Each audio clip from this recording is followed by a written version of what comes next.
Good morning, everybody. I here can't see the audience from here in my little closet office in my home, but I hope I can give you some insight into what is happening about the autonomy in surgical robotics. I see that the many prominent speaker will talk more about the science and technology around it. So I'd like to spend some time laying a foundation of what exactly is the surgical autonomy and what exactly is happening. And then also a bit of an introduction of what I'm doing in my research. I'm being very, very fortunate to be funded by NIH to pursue my research. And then also the industry support is tremendous. And then collaborators and the contributions from my students and fellow colleagues are now presented on the slide, and those names are also on slide. I didn't have enough space to put their name in my acknowledgement slide. Apology for lack of acknowledgement, if you see. So our researchers are witnessing many interesting development about autonomy nowadays. Many of us found that the work by CMU, Carnegie Mellon NavLab team to do autonomous driving. One of them actually ended up doing self-driving across the continent back when I was in, I don't know, college-ish or graduate school-ish. So I was very fascinated by those videos and news. Now, in fast forward in 2018, we have a robotaxi with no drivers in it. I haven't tried it. I don't have that in Boston yet, but I've seen many fascinated news folks being on this taxi, and sometimes amazed by how beautifully they fail. But another thing is that there's the folks at the Houston may much know about it is this the SpaceX and SpaceX functions where the launching pad. Actually, the base launcher actually comes back to Earth and land itself without the involvement of the operator. So the autonomy is everywhere around us, and we engineers are fascinated by it. And then many car companies are nowadays also providing this. So much more accessible to the folks who doesn't know much about the science. The companies named the technology to help the driver to avert an accident by different names: driver's assistance, travel assist, and pilot assist. So many assists everywhere. Interestingly, not many companies use autonomous except the Tesla, who bravely name it as an autopilot. And so those are technologies are available around us. Let me tell a little about the personal history about my involvement in medical robotics. When I was a grad student in 1994, I was tasked by my mentor, supervisor, Dr. Dohi, to present our work on, this is considered the first work on inboard MRI manipulator, which is basically a simple motorized manipulator or stereotactic frame put in the MRI scanner. I was much younger, thinner, grad student, and gave a talk. And then immediately after the talk, many angry people keep to come to me or ask the question, "This is ridiculous. Robots will never be part of our practice." And I was scared. I was just a grad student asked to present the work. I happen to speak English a little better. But I was very scared.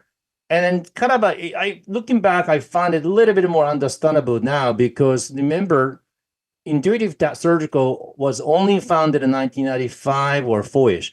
Back then, SRI, Stanford was making a prototype and no clinical practice was conducted using this telesurgical equipment. So nobody knew about the robotics. Fast forward, 2016, folks from Children's National, including the Dr. Kim and Dr. Klieger team, published a paper in Science, Translational Medicine, presenting that the robot can perform the suturing or anastomosis with the help, of course, with a physician, but automatically. So this is a surgical assistant, robotic assistant, performing a suturing with a physician. So that actually steered the field a lot. Many people get excited about it. A year later, I got the interesting email from the folks from Science Robotics.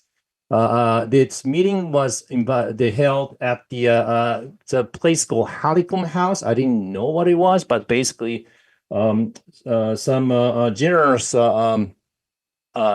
donor basically housed us to talk about the future of medical robotics. I think Guanzhong Yang spearheaded it, but these are the people who were invited to the meeting.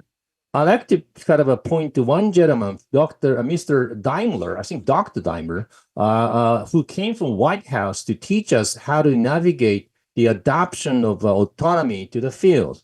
So this paper later came out talking about the risks and then the degree of autonomy in medical robotics was actually meant to follow the path Dr. Daimler and the industry took to talk about level of the autonomy in car industry.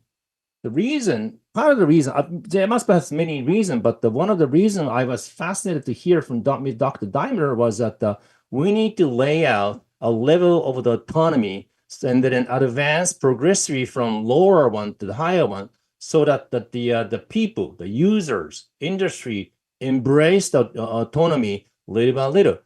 If you present the autonomy from the scratch with fully autonomous, no driver, no surgeon at all, people will be scared to accept and embrace the technology. I thought that was an interesting thought from him, and we diligently followed his advice and came up with a sort of level of autonomy, which was now presented in Science Robotics, and it's been collecting quite a number of citations as a sort of a foundation and thoughts for medical robotics and autonomy.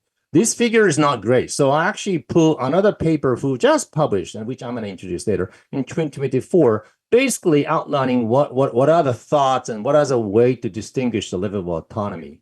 It actually comes with many questions. One of the questions is that does surgeon continuously control all motion of the system? If it's yes, it becomes level 0 or 1.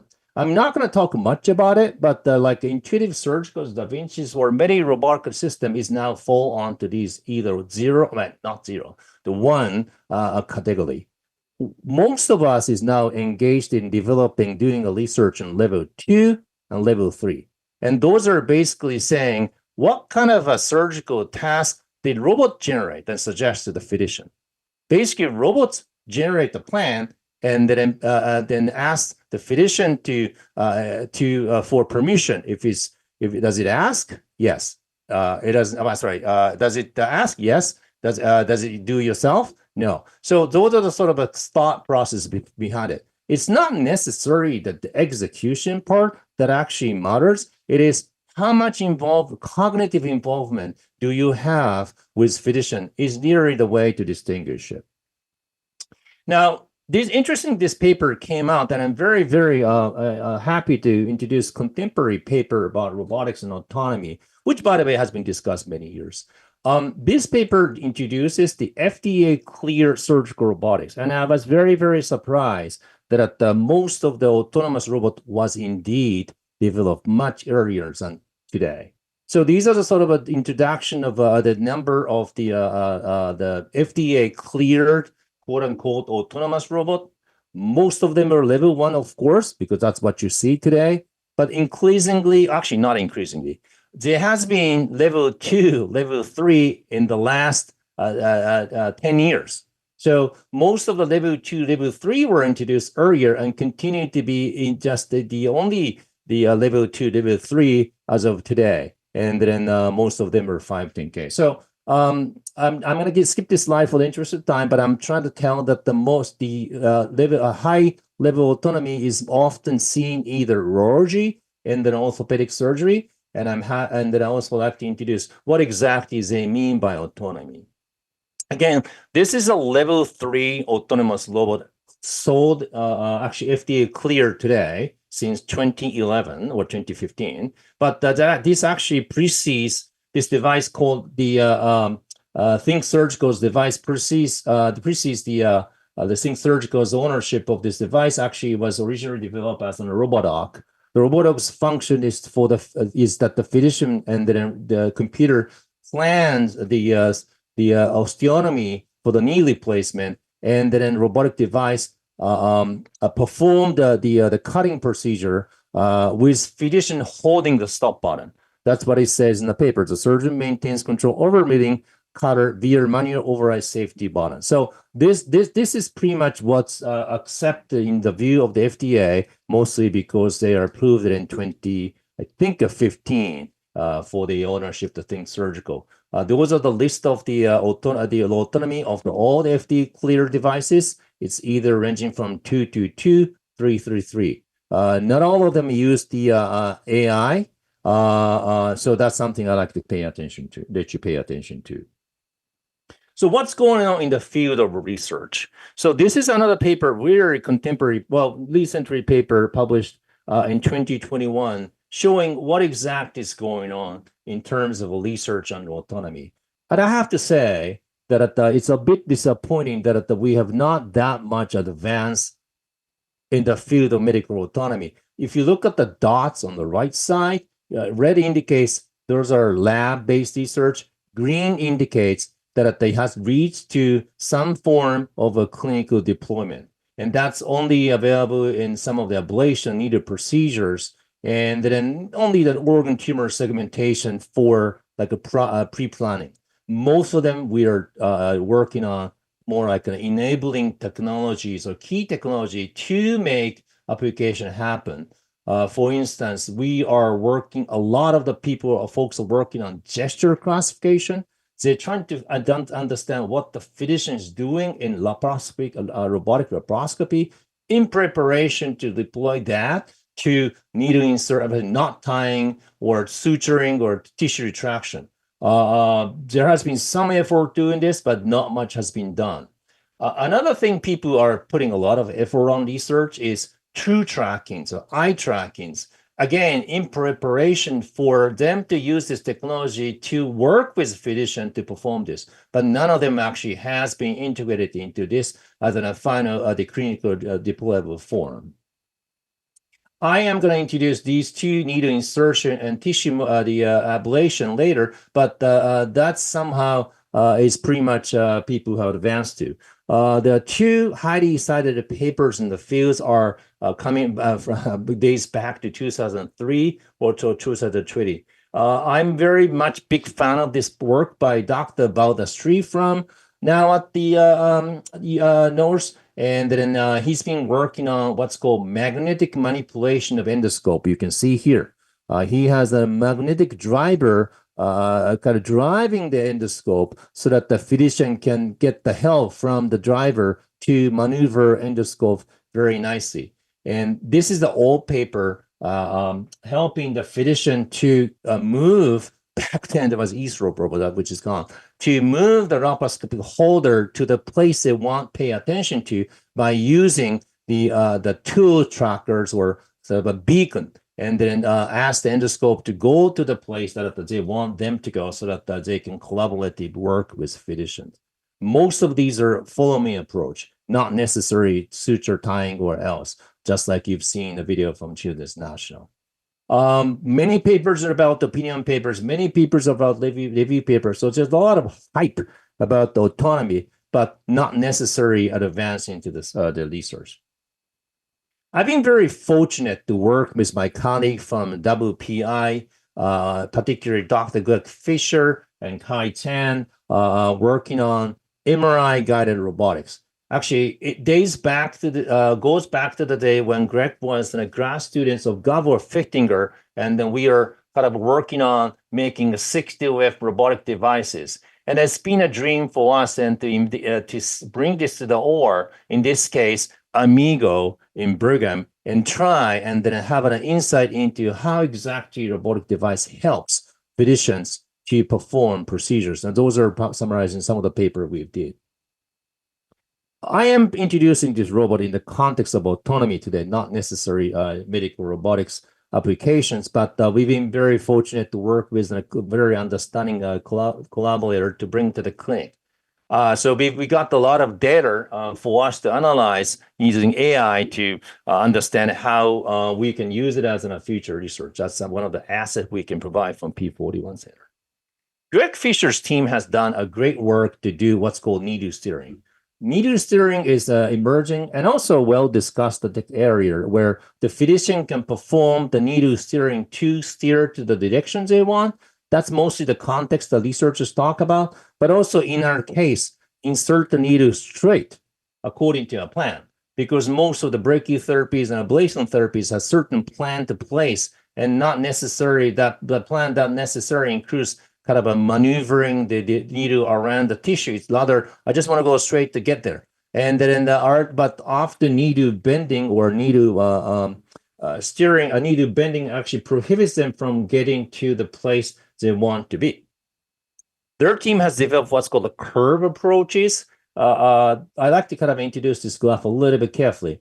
If you rotate the needle, all right, in this space, 360 degrees, in a certain pattern, sometimes it's constant, sometimes a little bit of more sinusoidal, or you can actually push and stop and push and pull. You can actually steer a needle to one direction if the needle is a bevel tip. So this is basically telling them the basis there, kind of a phantom study to show, again, using the platform I presented, to steer a needle according to this plan. So the field has advanced to do this well in the last 10 years. We are doing this in MRI. We have a way to do it, and using the device we develop, and we place it in MRI. We use the needle. We have to first know where the needles are. We'd also have to come up with a strategy to steer a needle, and eventually we will see where the needles are, and then make a closed loop needle insertion, again, to steer the needle in either straight, because they tend to bend, or bend on purpose to reach the target. So those are sort of an interesting needle steering or autonomous needle control to help the physician. Second topic I'm going to introduce quickly is to the device we've been working with Canon to do transbronchial biopsy. This is what we call snake robot. It's a multi-section container robot developed with industry. So all these sheaths and the tools are developed in the industrial quality, which my student cannot ever do, and then that actually has 3 sections. The beauty of this robot is that they actually have an ability to do what's called follow the leader motion.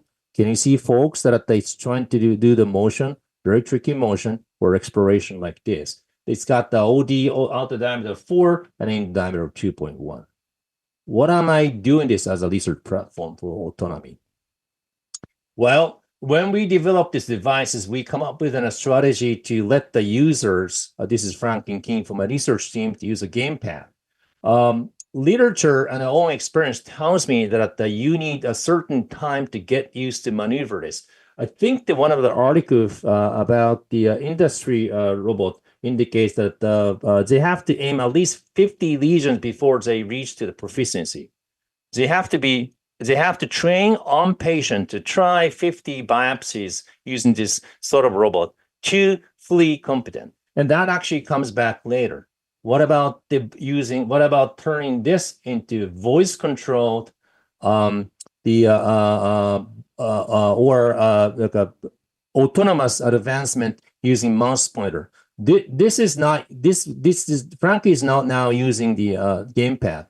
He's directing he's actually controlling the robot, but he's actually directing the robot to aim the airway they recognize. Basically, he's clicking on the airway he wants that robot to advance, and then letting the robot to advance autonomously. So that's the sort of one autonomous function you can do. The technology behind it is called the depth map. And then Dr. Swerson introduced some of the GAN technology he used to produce synthetic view. In my view, we produce a synthetic depth map, where I don't know at this point I should call this synthetic. It is a depth map from the native bronchoscopic view. So you can bring in any bronchoscope, and I can make a depth map for you. Why does it matter? We also use a GAN. Why does it matter? Because for the endoscope to advance the airway, you have to accomplish two tasks. You can decognize the airway from the depth map. In this case, the device decognizes two depth map. And the next step is for the physicians to aim which airway they want to go. So this is sort of a borderline between level 3, level 4. Part of the task is performed by the physician. Part of the task is performed by the robot, autonomy. The reason the last slide before we go on to the conclusion slide I want to introduce is, so why are we working on autonomy? Why does it matter? And at this point, a lot of excitement stems from our engineers' excitement. We haven't really nailed down with physicians what exactly can be accomplished. There's a paper published in 2022 from Ken Goldberg and Ross Taylor's group, but they couldn't really clarify it other than the fact that it's a learning curve, maybe shorter using the devices. And I agree with that. Like the slide I show, there's a sort of a difficulty of balancing hands-on training at the same time ensuring patient safety. And if the physician don't have an access to advanced training resources, there's going to come with some high cost and then higher risk. These are the paper I put from the recent work showing that if you ask the physician to do a bronchoscopic navigation, just I showed you, the physician takes about 11 cases. So this is a little bit of sort of the time required for them to do a procedure, 0 being optimal. They actually quickly learn to do it quicker, but at some point at the 11th case, interestingly, they start to take more time to perform a procedure, and it goes down back again. But throughout this journey, phase 1, phase 2, phase 3, physician actually improves the performance over time. And the very interesting observation I found that is also true with even percutaneous thermal ablation. I'm pretty sure the audience, the physician listening to this audience can concur this sort of experience showing that, we can quickly make it faster, but over time we get better. During the time of refinement, we take more time. So this is sort of an interesting aspect. I'm going to skip my slide to sort of come to my point. This talk actually introduced some rise of the autonomous robots in your life, and Falcon 9, and then some of the nice cars. And then, but those are less controlled environment. We're talking about the medicine. We talk about the risk to the patient. So we are kind of introducing the same concept carefully, gradually to a field. The progress has been made and research has been done, but a lot of discussion is still about regulations and safety, and then development of supporting technologies. It's about time for us to come together to see what exactly can be done with this for the benefit of the patient and medicine. We found that the learning curve may be something we can work on, but there must be something really to mitigate the risk or performing the procedure better, lower the burden, cognitive burden of the physician so that they can pay attention elsewhere. Those are the items we need to start to talk as we continue to work on this exciting area of autonomy. This is the last funny slide. I just showed the name of the assistive technologies in cars. If they're able to come to us, it can be surgical, named as a surgical assistant, adaptive surgical control, surgeon assist, and pro-surgeon. I like pro-surgeon. So I'd like to kind of conclude my talk with this kind of an interesting slide. Thank you so much for listening to my talk. Dr. Hata, Alan Lumsden, we haven't met, but I just posted something on X, and it said, amazing, provocative, and stimulating presentation from Dr. Hata. That was really fantastic, actually. Got me all excited. So let me tell you a story. And this is interesting. It was an engineer who was driving a Tesla. It was an autonomous driving mode. Something went wrong, and he ended up in a canyon